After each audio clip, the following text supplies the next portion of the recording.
नमस्कार। आज standard 8th के लिए हम लेके आए हैं चैप्टर 2 से लेक्चर 5। अब हम लोग देखेंगे, इसका एक सब टॉपिक है हार्मफुल माइक्रो ऑर्गेनिज्म। ये हार्मफुल माइक्रो ऑर्गेनिज्म्स हैं क्या?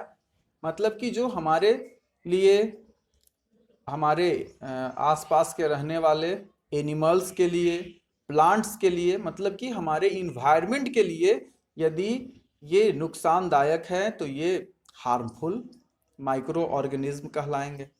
यहाँ पर ये माइक्रो ऑर्गेनिज्म को हम लोग देखेंगे कि जो जिससे बीमारियां होती हैं, हमारे शरीर को नुकसान पहुंचाएगा, तो वो उसमें कुछ अपना टॉक्सिक सब्सटेंस छोड़ेगा जिससे हमारे शरीर में कुछ डिजीज जो है वो उत्पन्न हो जाएंगे।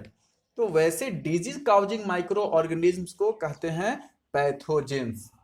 Disease causing microorganisms are called pathogen, और इसमें होगा bacteria, virus, fungi, protozoa, helminth.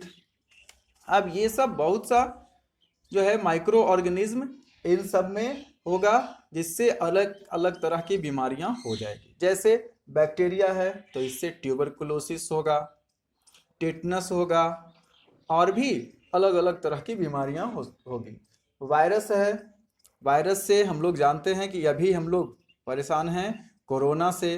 फिर एड्स है, हेपेटाइटिस है, पोलियो है, इस तरह से बहुत सारी बीमारी, चिकन पॉक्स, काउ पॉक्स। फिर कुछ फंगल डिजीज है, रिंग वर्म, ये सब हो जाएगा। स्किन डिजीज ज़्यादातर फंगल इन्फेक्शन से होता है। और प्रोटोजोआ है जिससे अमीबिएसिस, पेचिस जिसको कहते हैं, ये सब होने का चांसेस होता है। कुछ हेलमिंथ तो एस्केरिएसिस, एस्केरिस से होने वाला एक खास तरह का हेलमिंथ है। मतलब कि ये जो है एस्केरिस, ये इस तरह का होगा। हमारे शरीर में जोंक जिसको कहते हैं, वो पेट में, यहाँ इंटेस्टाइन में जाके, और ये जो है वो रहेगा और अपना भोजन वहीं पर करता है, और साथ साथ हमारे शरीर को भी नुकसान पहुंचाएगा। इससे टॉक्सिक सब्सटेंस भी निकलता है। इस तरह से ये बहुत सा जो है पैथोजेंस हमारे शरीर के लिए नुकसानदायक होगा। अब हम लोग देखेंगे कि कुछ जो है जिसका डायरेक्ट ट्रांसमिशन होता है एक आदमी से दूसरा आदमी में, और कुछ है जो एक आदमी से दूसरे आदमी में ले जाने का काम करता है, मतलब ये मीडिएटर का काम करता है। ये इसको वेक्टर कहते हैं, मतलब कि वो कैरी करने का काम करता है। ऑर्गेनिज्म्स भी कैरी पैथोजेंस, मतलब ये जो डिजीज काउजिंग ऑर्गेनिज्म है उसे वो कैरी करने का काम करता है। From a sick person to healthy person are called vectors. तो इसे हम लोग वेक्टर कहेंगे, मतलब कैरियर भी कहा जा सकता है। वेक्टर को हम लोग कैरियर, कैरियर्स भी कह सकते हैं। तो ये जो है इसमें बहुत सा होगा vectors. Mosquito, house fly, mites, Phulia, bat, rabbit dog, sand fly, CC fly, इस तरह से और भी बहुत सारे इसमें हो सकते हैं वेक्टर्स, जो एक आदमी से दूसरे आदमी में वो ट्रांसमिट करने का काम करता है। जैसे हम लोग देखें मॉस्किटो में, तो बहुत सा मॉस्किटोज, जैसे फीमेल एनाफिलीज, ये जो है वो फीमेल एनाफिलीज मलेरिया का कारक है, मतलब कि ये वेक्टर है। इसमें प्लाज्मोडियम वाइवैक्स का ट्रांसमिशन होगा, मतलब कि ये एक प्रोटोजोआ से होने वाला बीमारी है मलेरिया। तो एक सिक पर्सन से हेल्दी पर्सन में वो जो है वो प्लाज्मोडियम आएगा, किसके थ्रू? फीमेल एनाफिलीज के थ्रू। इसी तरह से क्यूलेक्स मॉस्किटो वो फैलाने का काम करता है फाइलेरिया, एलिफेंटिएसिस, हाथी पांव, मतलब एक बीमारी है जिसमें पैर बहुत मोटा हो जाएगा, हाथी जैसा दिखने लगेगा, मोटा उसका पैर, और कुछ दिनों के बाद उसका पैर में जो है वो गांठ होना शुरू हो जाएगा, धीरे धीरे उसका पैर खराब हो जाएगा, इस तरह से। तो इसमें होता है क्यूलिक्स मॉस्किटो, जो बाउचेरेरिया बैंक्रॉफ्टाई एक हेलमिंथ है, मतलब निमेटोड्स, उसमें वो कृमि इसी के टाइप का होगा, लेकिन वो बहुत ही छोटा होता है और वो लिम्फ वेजल्स को जाके नुकसान पहुंचाता है, जिससे वहां पर वेस्ट मटेरियल जमा होना शुरू हो जाता है और उसका पैर बहुत मोटा हो जाएगा। इस तरह से और भी है, मॉस्किटो में ही एक है, अभी कुछ दिन पहले पटना साइड में या और भी बहुत जगह हम लोग सुने होंगे कि उसमें वैसी बीमारी जिसमें प्लेटलेट्स का अभाव हो जाता है, वो है डेंगू। तो डेंगू भी जो है वो मॉस्किटो से ही फैलता है। इसमें एक आदमी से दूसरे आदमी में ट्रांसमिशन होगा इसके पैथोजेंस का। तो इस तरह से और हम लोग देखेंगे क्या से होगा, प्लेग।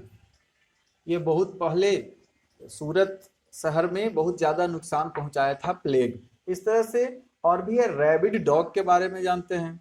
ये यदि काटेगा, रैबिड डॉग मतलब जिसमें रेबीज वायरस होगा और वो उस आदमी को मतलब एक आदमी से दूसरे आदमी में ट्रांसफर कर सकता है, या डॉग को हो गया है तो किसी दूसरे डॉग में वो ट्रांसफर कर सकता है। मतलब ये मैमल्स को होने वाला बीमारी है जिसे कहते हैं हाइड्रोफोबिया।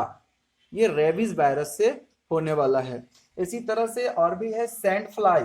सैंड फ्लाई जो है वो काला जार का ये पैथोजेंस को एक आदमी से दूसरे आदमी में ट्रांसफर करने का काम करता है। ये इसका है लिस्मेनिया डोनोवानी। वो प्रोटोजोआ एक आदमी से दूसरे आदमी में ट्रांसफर करने का काम करेगा सैंड फ्लाई। इसी तरह से सीसी फ्लाई, स्लीपिंग सिकनेस, इससे होने वाली बीमारी का नाम है स्लीपिंग सिकनेस। ये भी ऐसे ही ट्रांसफर करेगा एक आदमी से दूसरे आदमी में, ये करने का काम करता है। ट्रिपैनोसोमा इसका है। इस तरह से अलग अलग ये बीमारी फैलाने वाला काम करता है, इसे कहेंगे वेक्टर। मतलब एक आदमी से दूसरे आदमी में ये ट्रांसमिट करेगा। अब हम लोग देखें डिजीज को भी, अब हम लोग अलग अलग भागों में बांट सकते हैं, लेकिन इससे जो होने वाला बीमारी है इन्फेक्शियस डिजीज कहलाएगा। मतलब कि कम्युनिकेबल डिजीज, जो वैसी बीमारी जो एक आदमी से दूसरा आदमी में फैलता है उसे कहते हैं communicable disease. The disease which are या which spread from a sick person to healthy are called communicable disease. जैसे ट्यूबरकुलोसिस, वो कैसे होगा ट्यूबरकुलोसिस? अगर एक आदमी स्वस्थ मनुष्य है, वो बगल में उसका एक बैठा हुआ है जो टीबी रोग से ग्रसित है, ट्यूबरकुलोसिस से ग्रसित है, वो यदि खांसता है, छींकता है, तो उससे निकलने वाला ड्रॉपलेट से वो इन्फेक्टेड हो सकता है। इस तरह से इन्फ्लुएंजा में भी सेम वैसा ही होगा। और कॉलेरा है, ये इसका ट्रांसमिशन होगा कंटामिनेटेड फूड लेने से। मतलब कि जैसे हाउस फ्लाई भी है, वो इसका ट्रांसफर करने में सबसे अधिक महत्वपूर्ण भूमिका निभाती है। हाउस फ्लाई से लगभग 20 प्रकार की बीमारियां होती हैं। इस तरह से हम देखेंगे कि बहुत सा जो है वो बीमारी को अब कैटेगराइज भी करेंगे इसमें, और इससे होने वाले जितने भी हैं बैक्टीरियल, वायरल डिजीज, पैथोजेंस जो है, ये सबसे होने वाले बीमारी के बारे में एक हम यहाँ पर चार्ट लेके आएंगे।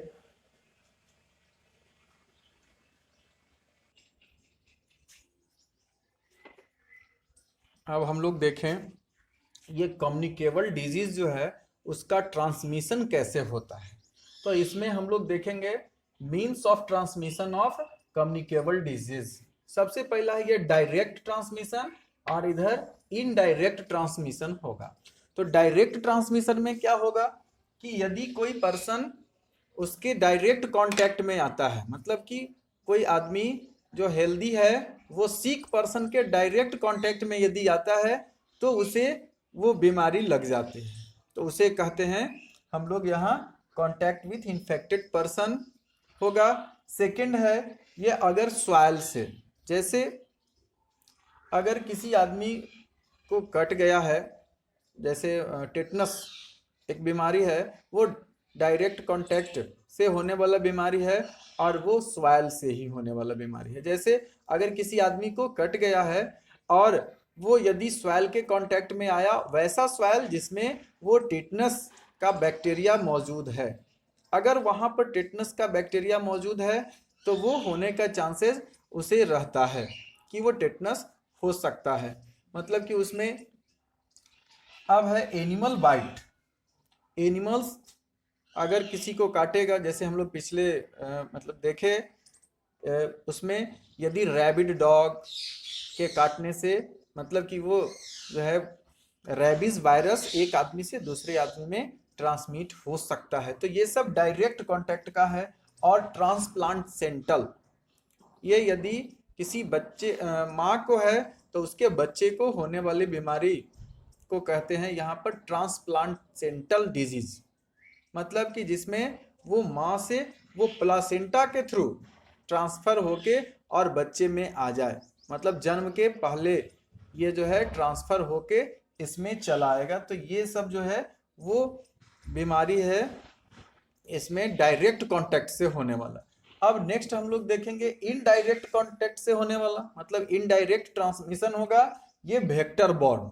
जो हम लोग जाने वेक्टर क्या है, जो एक आदमी से दूसरे आदमी में ट्रांसफर करने वाला वो मीडिएटर का काम करता है, डिजीज काउजिंग माइक्रो ऑर्गेनिज्म को ट्रांसफर करने वाला होता है।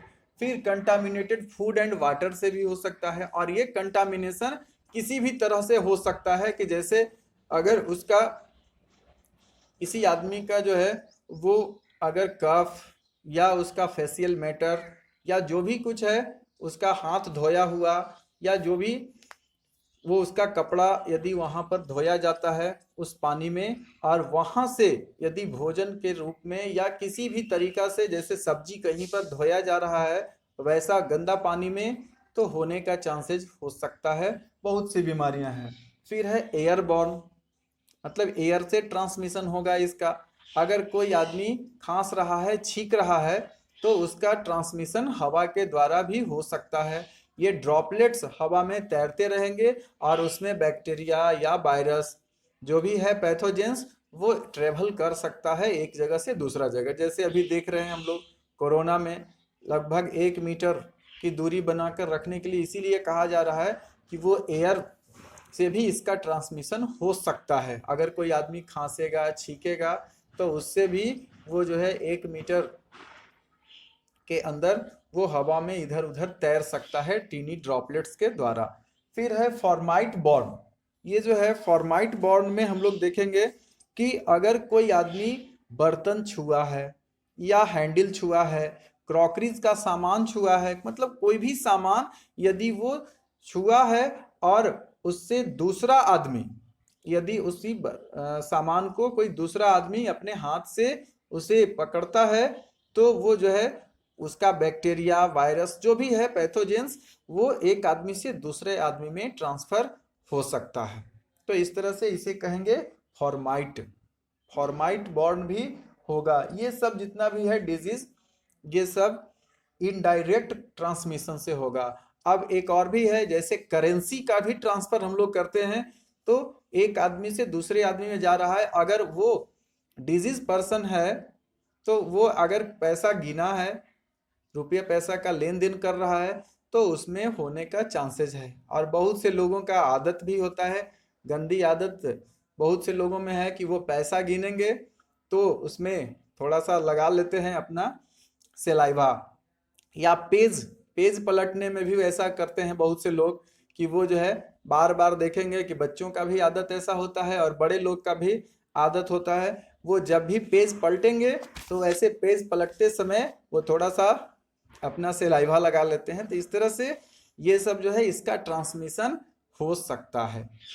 अब हम लोग देखेंगे इसमें अलग अलग एनिमल्स में ये बैक्टीरिया, फंगी, वायरस ये सब जो है वो कौन कौन सी बीमारी उत्पन्न कर सकता है। ये कॉमन डिजीज के बारे में हम लोग इसमें देखेंगे।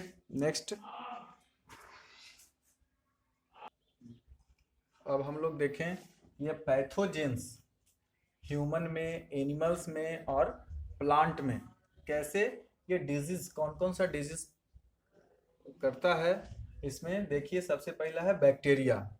बैक्टीरिया से होने वाला बीमारी ह्यूमन में tuberculosis, cholera, syphilis, gonorrhoea. Syphilis और गोनोरिया जो है वो सेक्सुअल ट्रांसमिटेड डिजीज है, एसटीडी जिसे कहा जाता है।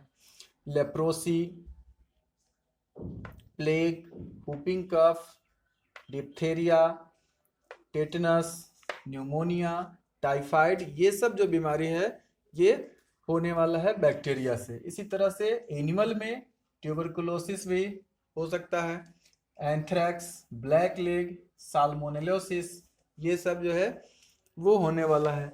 और प्लांट में साइट्रस कैंकर, इसमें होता है बैक्टीरियल डिजीज साइट्रस कैंकर, जितने भी साइट्रस फ्रूट है उसमें होगा। और वायरस से होने वाला measles, chicken pox, mumps, rubella, influenza, rabies, AIDS, hepatitis, dengue fever, polio, ये सब होगा।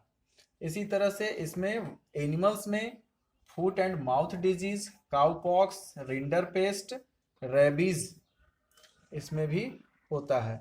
और एनिमल प्लांट में yellow vein mosaic of okra, tobacco mosaic virus से होने वाला बीमारी है। और फंगल डिजीज हम लोग देखेंगे, इसमें रिंग वर्म, एथलेट्स फूट, ह्यूमन में और एनिमल्स में भी रिंग वर्म, अस्परजिलोसिस, इसी तरह से और भी बहुत सारी बीमारियां हो सकती हैं। Rust of wheat, blast of rice, stem rot, ये सब इसमें होगा।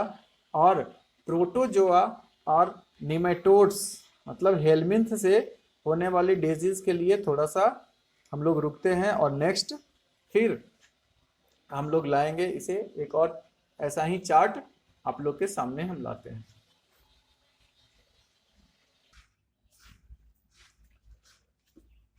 अब हम लोग देखेंगे प्रोटोजोआ से होने वाला डिजीज जो ह्यूमन में डायरिया, कालाजार, स्लीपिंग सिकनेस, पायरिया दांत में होता है, और मलेरिया, अमीबियासिस। फिर है इसमें एनिमल्स में इनफर्टिलिटी, और प्लांट में wilt of leaf of coconut, phloem necrosis, इसमें लीफ जो है उसका मुड़ जाएगा कोकोनट का, और फ्लोएम नेक्रोसिस हो जाता है इन कॉफी, कॉफी में हो जाएगा। कॉफी प्लांट में उसका जो फ्लोएम है उसमें वो जो है उसको रॉट कर देगा, मतलब वो सड़ जाएगा, उसका नेक्रोसिस हो जाएगा। और यहाँ हेलमिंथ में देखिए, हेलमिंथ से होने वाला बीमारी या निमेटोड्स, इसको कहेंगे एस्केरिस। एस्केरिस से होने वाला बीमारी एस्केरिएसिस, एस्केरिस लुम्ब्रिक्वाइड से होता है एस्केरिस। और फाइलेरिया, बुचेरेरिया, बैंक्रॉफ्टाई, ये निमेटोड्स है जो फाइलेरिया का कारक है। और इसमें भी एनिमल्स में भी एस्केरिएसिस होगा, और वो होता है एस्केरिस रिटुलोरम, इसमें लुम्ब्रिक्वाइड था, इसमें रिटुलोरम से होगा। फिर लीवर डैमेज हो जाएगा, लीवर फ्लूक से होता है, इसमें liver damage, anaemia, diarrhoea, poor milk production, ये सब इसमें हो सकता है। और इधर है रूट ट्यूमर, प्लांट में इसमें होगा निमेटोड से रूट ट्यूमर, और loss of chlorophyll in leaves, बहुत से प्लांट्स को ये प्रभावित करेगा और उसका लीफ जो है उसमें से क्लोरोफिल समाप्त हो जाएगा। इस तरह से हम लोग अब देख चुके हार्मफुल माइक्रो ऑर्गेनिज्म के बारे में। नेक्स्ट लेक्चर में हम लेके आएंगे फूड प्रिजर्वेशन और फूड पॉइजनिंग के बारे में जानेंगे। तब तक के लिए धन्यवाद।